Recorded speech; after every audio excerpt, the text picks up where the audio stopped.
माझे वारकरी काही माझे मित्र आता आळंदीला निघालेत. त्या वारकऱ्यांना त्या मित्रांना माझा निरोप सांगतोय मी की माझा निरोप एवढा पोचवा. कारण का माझं आता आळंदीला येणं होत नाहीये. माझ्या अंतकरणातला भाव सांगतोय वारकऱ्याचा. हो हा भाव माझा मनातला माऊलीस माझ्या घेऊन जा.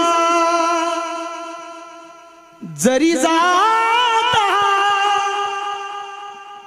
आळंदीला निरोप माझा निरोप माझा घेऊन जा. मी नाही आलो आळंदीला. माऊली माझं आता आळंदीला येणं होत नाहीये. मी नाही आलो आळंदीला. तुम्ही मजला समजून घ्या. हा देह पडिला धरणीवरी. हा देह पडिला धरणीवरी. तरी हातात माझ्या हातात माझ्या ज्ञानेश्वरी. हातात बैठे मेरे सीने में श्री राम जानकी. बैठे मेरे सीने में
याजसाठी देवा, देवा याजसाठी मी जन्म घेईल. आता मला खरं सांगा, जन्म हा घेता येतो का? बोला बोला बोला बोला. जन्म घेता येतो का? तुम्ही कोणी तुमच्या स्वतःच्या मनानं जन्म घेतलाय का? नाही मायबाप. अरे जीवाला इथं यावंच लागतं. सांगेल जन्म कुणालाही घेता येत नाही, जन्म घेता येतो ते केवळ संतांना. देवाला सुद्धा जन्म घेता येत नाही, कारण देवाचं हे प्रागट्य असतं. काय काय काय काय काय देव हा प्रगट होतो. हा आयोनी संभव प्रगटला. हा नामयाचा स्वामी प्रगटला. हरी नाम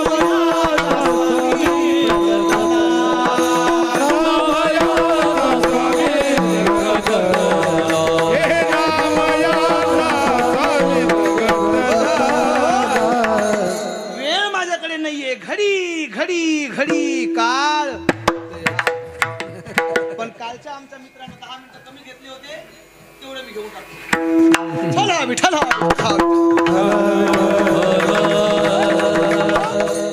बघा मला असं वाटतं जीवाला इथं यावंच लागतं. काय काय काय काय देवाचं प्रागट्य आहे.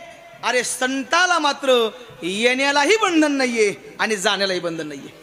सांगू तुम्हाला, संत येताना सुद्धा आपल्या स्वइच्छेने येतात आणि जाताना सुद्धा आपल्या स्वइच्छेने जातात. सांगेल मायबाप जिवंत उदाहरण सांगतो. या जालन्याच्या पलीकडे राजूर रोडवरती समोर राजूर आहे, साहेबाला माहित आहे. आणि राजूरच्या अलीकडे मला असं वाटतं मानदेवळगाव गाव आहे. त्या गावाच्या पायथ्याला रोडवरती कल्याण बाबाची एक संस्था आहे, एक मठ आहे. बाबांचं नाव कल्याण बाबा म्हणून त्यांचं नाव आहे. मी सांगेल साधू जोपर्यंत आमच्या अवतीभोवती असतात ना, आम्हाला कळत नाही मायबा. जोपर्यंत माणसं आमच्या अवतीभोवती आहेत, माणसाला माणसाचं महत्व कळत नाहीये. आज एखादी वेळेस आम्ही तुमच्या जवळ आहो, आमचं महत्व तुम्हाला कळेल असे नाही सांगता येत नाही, कारण जवळच्या माणसाची होईल तोपर्यंत किंमत कमीच असते. पण सांगेल मायबाप, ज्या दिवशी माणसं या इहलोकातून परलोकात निघून जातील ना, त्या दिवशी त्या माणसाची किंमत कळेल. आणि मला असं वाटतं ज्या दिवशी माणसं जगातून निघून जातील ना, त्या दिवशी माणसानं माणसासाठी रडावं. मायबाप जीवन सार्थक झालं. मोक्ष म्हणजे काय सांगू तुम्हाला साहेब. मला काल एक जणांनी प्रश्न केला, सारे मोक्ष म्हणजे काय? गुगलवर जरी टाकलं ना तरी सांगता येईल की गर्भवासाच्या दुःखातून मुक्त होणं म्हणजे मोक्ष आहे. पण बघा त्यांना गर्भवासाचं दुःखच मान्य नाहीये, कारण त्यांचं म्हणणं असं आहे की महाराज अहो गर्भवासाच्या दुःख ज्यावेळेस आहे ना, यातना आहे, त्यावेळेस त्या आम्हाला कळतात का? आम्ही तर खऱ्या अर्थानं लहान असतो, लहानपणी काही अज्ञात नसतं, मग तुम्ही त्याला यातना का म्हणता? मी म्हटलं गड्या ठीक आहे, हे तू मान्य करू नको, पण मला एक वाटतं जिवंतपणी जीवन जगत असताना स्वहितास त्या ठिकाणी जागं राहणं आणि एकमेकासाठी सहकार्य करून खऱ्या अर्थानं आपलं परहित त्या ठिकाणी लोकांसाठी जगावं, लोकांसाठी झगडावं. नव्हे आपण गेल्यानंतर मायबाप लोकांनी आपल्यासाठी रडावं, हे सुद्धा मोक्षापेक्षा कमी त्या ठिकाणी जागा नाहीये. हा सुद्धा मोक्षच आहे. आम्ही गेल्यानंतर लोकांनी आमचं नाव घ्यावं. ओ गेले दिगंबर. काय काय काय काय काय काय काय ओ गेले दिगंबर ईश्वर विभूती राहिल्या त्या कीर्ती जगा.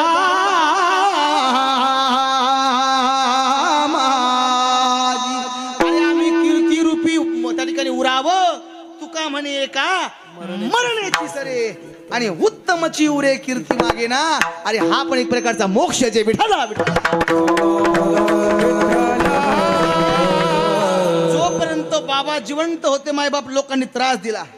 माझ्या ज्ञानोबरायांचा छळ केला. अरे झोळीमध्ये माती टाकावी, माझ्या तुकोबारांना खऱ्या अर्थानं काठीनं मारावं. सांगेल माणसं जोपर्यंत हयात असताना लोक त्रास देतात. अरे बाबांना सुद्धा त्रास दिला. मी सांगून जाईल बाबा, ही काय खऱ्या अर्थानं फार दिवसाची गोष्ट नाहीये. आत्ता वर्ष श्राद्ध झालं. संतांचं साधूचं वर्ष श्राद्ध होत नाही, त्यांची पुण्यतिथी झाली एका वर्षाची. मी सांगेल बघा साहेब, आदल्या दिवशी मला फोन आलाय. लोकांचं काही जरा मतभेद होतं आणि मतभेद असल्या कारणामुळे तो आश्रम सोडून द्यायचं ठरलं. आणि दुसरीकडे आश्रम घ्यायचं म्हणून जागा पाहत होते. अचानक काय होकेल सांगता येईल नाही तात्या. सांगेल आदल्या दिवशी मला फोन आला, शिष्य परिवार भरपूर आहे त्यांचा, आणि मी त्यावेळेस कर्नाटकमध्ये होतो. बाबा, मला ते बाबा म्हणायचे, बाबा लोकांचा फार त्रास व्हायला लागलाय, मला या परिसरात राहायचं नाहीये, मला जरा या खालच्या पट्ट्यामध्ये यायचंय. आणि तिकडे मी जागा पाहतोय. एक पूर्ण दिवस जागा पाहिली, पुन्हा काही म्हणत आलं सांगता नाही आलं. दुसऱ्या दिवशी सगळा परिवार बोलवला. परिवार म्हणजे आप्त त्या ठिकाणी गण नाही, सर्व शिष्य परिवार बोलवला. बघा समोरची घटना आहे. 100-150 लोक समोर बसलेले आहेत. सांगून जाईल बाबा, हो 100-150 माणसं समोर बसलेत. हाऊती पेटलेली आहे, होम हवन चालू आहे, महादेवाच्या पिंडीवरती खऱ्या अर्थानं जपाचा माळ चालू आहे. मी सांगेल सगळ्या 150 शिष्यांच्या समोर त्या कल्याण बाबानं आहुती त्या ठिकाणी टाकली. मी सांगेल सगळ्यांच्या हातातले नारळ त्या अग्निकुंडामध्ये टाकून दिले. असा समोर त्या ठिकाणी टेबल लावलेला होता, बास टाकलेली होती. जसं कुंडात नारळ टाकलं तसं कल्याण बाबा उठले. काही लागलेलं नाही, काही दुखापत नाही, काही रोग नाही, कारण आदल्या दिवशी संध्याकाळी मी बोललेलो आहे. हा सांगू तुम्हाला, त्या क्षणी नारळ होमात टाकलं आणि होमात टाकलेलं नारळ त्या ठिकाणी टाकल्यानंतर प्रत्येक वेळेस सर्व लोकांचे नारळ होमात टाकायचे. यावेळेस सांगितलं हे सर्व नारळ आपापल्या घरी घेऊन जा.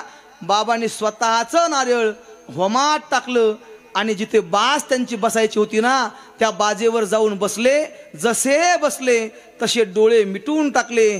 पुन्हा उठले नाही, पुन्हा उठले नाही, पुन्हा उठले नाही. मला सांगायचं काय, साधू येतात सुद्धा आपल्या मनानं आणि जातात सुद्धा आपल्या मनानं. हा, आपल्या स्वतःच्या इच्छेने जातात आणि स्वतःच्या इच्छेनंच येतात. सांगेल अजून सांगतो, अरे विज्ञान सुद्धा फिकं पडेल. इथं बरेचसे माझे डॉक्टर मित्र आहेत. मला सांगा साहेब, अरे आज दुपारी खऱ्या अर्थानं देहावसान झालंय, उद्या सकाळपर्यंत जर बॉडी जर अशी बसून असेल तर ती बॉडी सरळ व्हायला पाहिजे का? बोला, सरळ व्हायला पाहिजे का?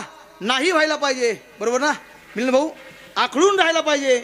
आमच्या समोरचं उदाहरण साहेब, एक दिवस पूर्ण गेला, 24 तास पूर्ण गेले, आणि ज्या वेळेस खऱ्या अर्थानं खाली उतरायचं ना, त्यावेळेस कुठं सुद्धा हात वाकडा नव्हता, कुठे पाय वाकडा नव्हता. मला सांगायचं काय, ही लक्षणं साधूचे आहेत. साधू जोपर्यंत आहेत ना तोपर्यंत कळत नाही मायबाप. अरे माणसाला आमच्या जीवाचे माणसं आहेत ना तोपर्यंत कळत नाही, आणि एकदा निघून गेले ना तर खऱ्या अर्थानं मग पश्चाताप होतो.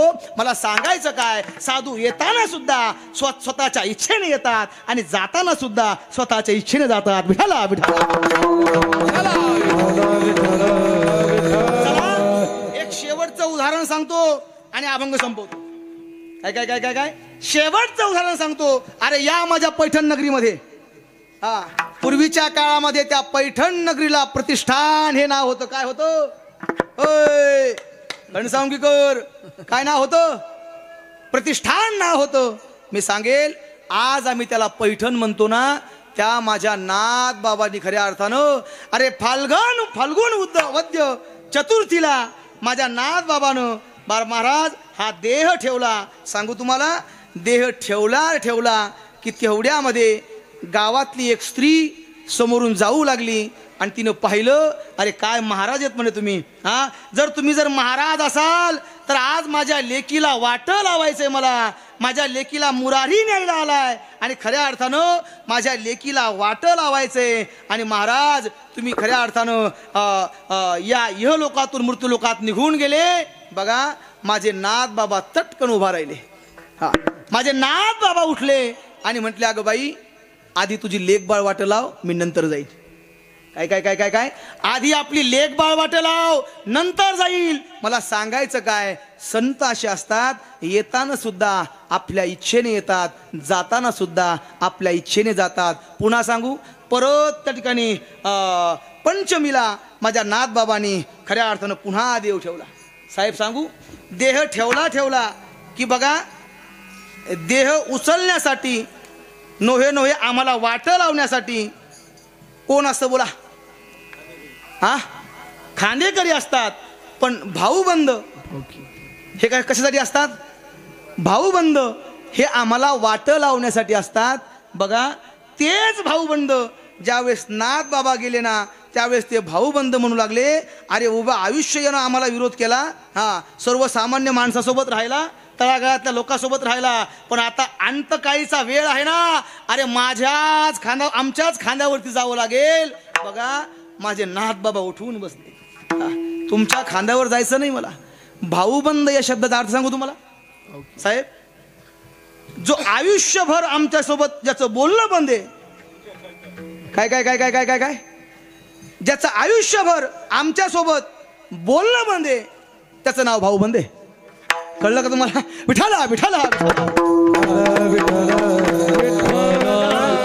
माझे नाथ बाबा म्हटले, अरे तुमच्याही खांद्यावर जायचं नाही.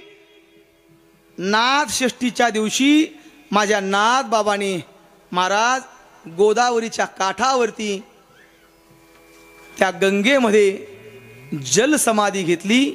सांगायचं तात्पर्य एवढं आहे, संत साधू येताना सुद्धा आपल्या मर्जीनं येतात, जाताना सुद्धा आपल्या मर्जीनं जातात, म्हणून त्यांना अधिकार आहे. म्हणून ते म्हणतात, घेईन मी जन्म याजसाठी देवा, घेईन मी जन्म याजसाठी देवा, घेईन मी जन्म याजसाठी देवा, घेईन मी जन्म याजसाठी देवा.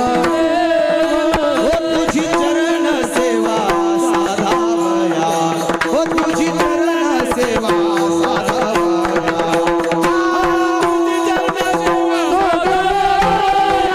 हरिनाम कीर्तन संतांचे पूजन, हरिनाम कीर्तन संतांचे पूजन.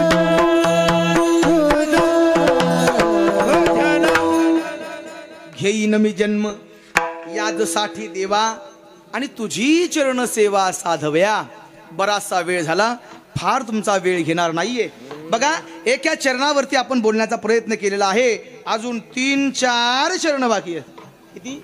या 4 चरणासाठी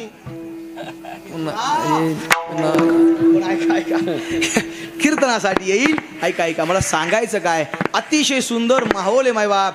या वातावरणामध्ये बोलण्याचा योग आला. एक पुन्हा सांगून जाईल, झालं माझं कीर्तन. डोक्यातला कुणाच्या जर गैरसमज असेल तर काढून टाका, की बुवा अरे काय आमच्या घनसांगी करायच्या सप्ताह कमिटीने एवढ्या मोठ्या सोहळ्यामध्ये दिवटेबोची तारीख घेतली. काय काय काय काय काय एवढ्या मोठ्या सोहळ्यामध्ये दिवटेबोची तारीख घेतली. थोडस जरा घरकुलाच्या यादीमध्ये काय काय काय काय थोडस जरा घरकुलाच्या यादीमध्ये आपलेच नाव पाहण्यापेक्षा कधीतरी माझंही नाव बघा. काय तुम्हाला महाराष्ट्राच्या कानेकोपऱ्याच्या नाही तर महाराष्ट्राच्या पटलावर खऱ्या अर्थानं नाव दिसेल. मायबाप तुमचं लेकरू आहे, ते तुमचंच आहे आणि मला माझ्या मातीची जाण आहे, माझ्या मातीची जाण आहे, माझ्या गावाची जाण आहे. नोहे मिलिंद भाऊला माहिती आहे, अरे आतापर्यंत 200 कीर्तन केलेत. या 200 कीर्तनापैकी 150 कीर्तनापैकी 150 कीर्तनाच्या पत्रिकेवरती घनसावंगीकर म्हणून नाव आहे.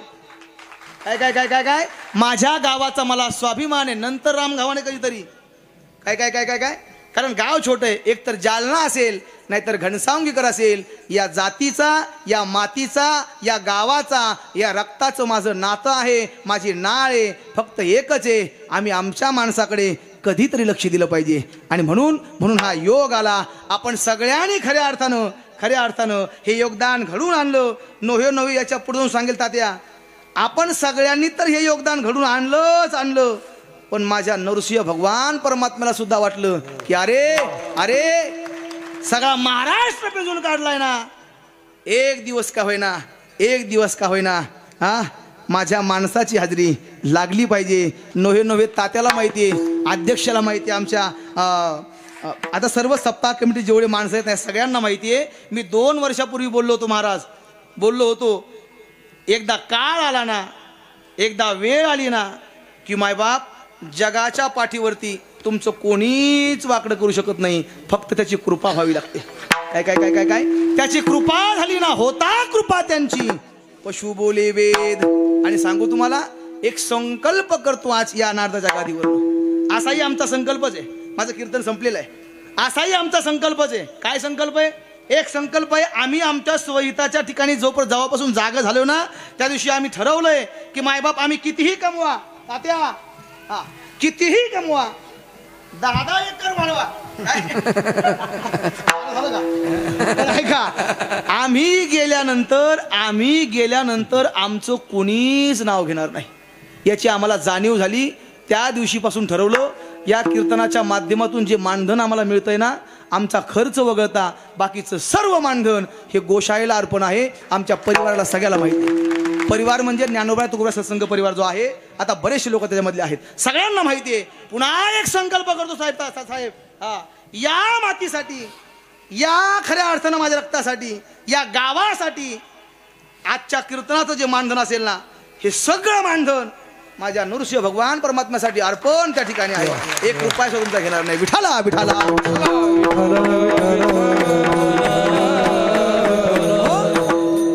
का सांगू का कारण हे आपलं नातं आहे, हे रक्ताचं नातं आहे आणि रक्ताचं नातं साथ देत असतं. विठाला विठाला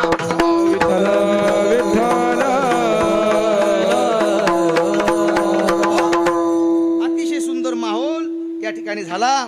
आपण सर्वजण आलात त्याकरता पुन्हा एकदा सगळ्यांच्या चरणी साष्टांग प्रणिपात करतो. जाता जाता 3 गोष्टी सांगून जाईल. एवढ्या सांगू का? सांगा. जाता आळंदीला ते जवळपास सगळ्यांच्याच पाठ आहे आणि बरेचसे आमचे तरुण बांधव तेवढं ऐकण्यासाठी आलेत.